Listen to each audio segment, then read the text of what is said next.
All right, let's talk about quantum computing. It's one of those terms you hear thrown around all the time, right? Usually followed by these huge words like revolutionary or game-changing. But what does it actually mean? Today, we're going to slice through all that hype to see the incredible promise, the absolutely massive challenges, and maybe for the first time, a real, concrete blueprint for how we get from where we are now to there. So let's get into it.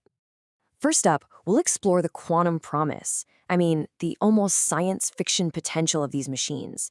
Then we're going to get a big dose of reality and look at the huge hurdles we still have to clear. After that, we'll dive into a super detailed blueprint from a major player, IBM, on their plan for a real, fault-tolerant quantum computer. And finally, we'll pull it all together to see what our quantum future is really shaping up to be. I want to start with a question that really gets to the heart of why any of this matters.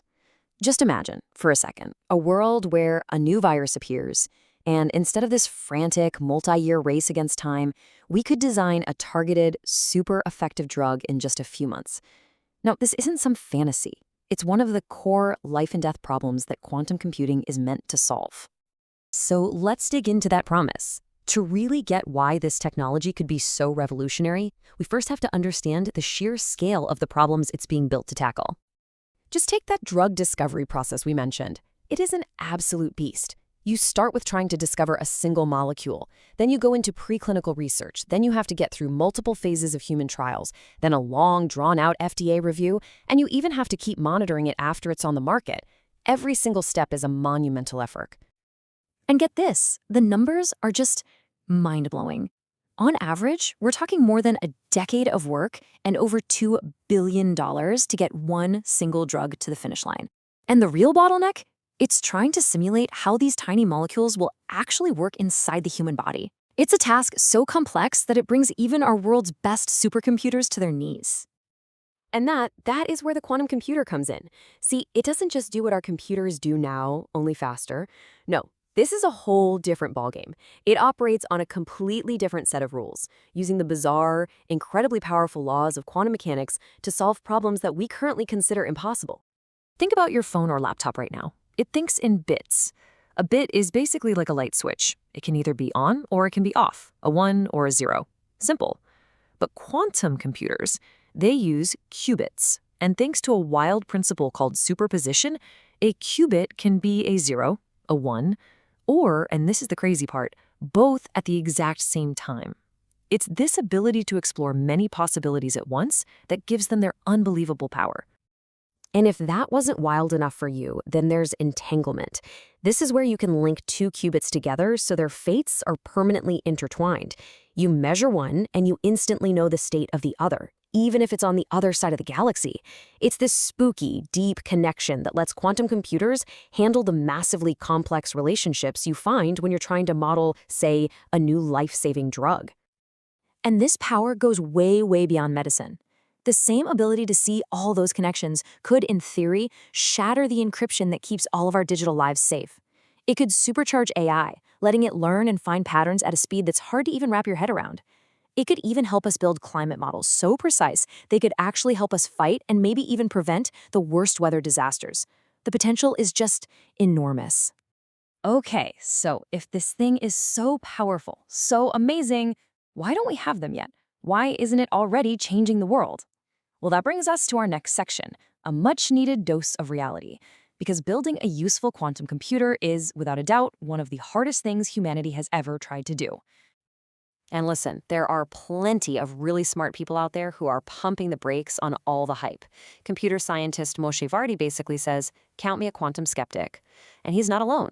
Many researchers feel the public conversation has just gotten way, way ahead of the actual engineering reality. The challenges are just monumental. Let's break them down.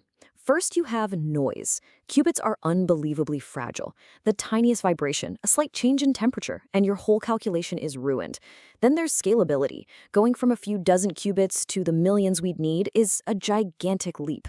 Because they're so delicate, you also need ridiculously complex error correction. A single mistake can destroy everything. And finally, you have to get these exotic machines to actually talk to the normal computers we use every day. It's a huge list. All this frustration has led some people, especially online, to call the whole thing vaporware. You might have seen the joke, quantum computing has been just 5 years away for the past 15 years. It kind of perfectly captures that feeling of slow, painful progress and the massive gap between a cool lab experiment and a machine that can actually do something useful. So you've got this world-changing promise on one side, and this gigantic wall of impossible challenges on the other. This is where the story gets really, really interesting, because now we can look at how one of the biggest players in this game, IBM, actually plans to climb that wall with a very detailed, very public roadmap. The ultimate goal, the holy grail, is something called fault tolerance.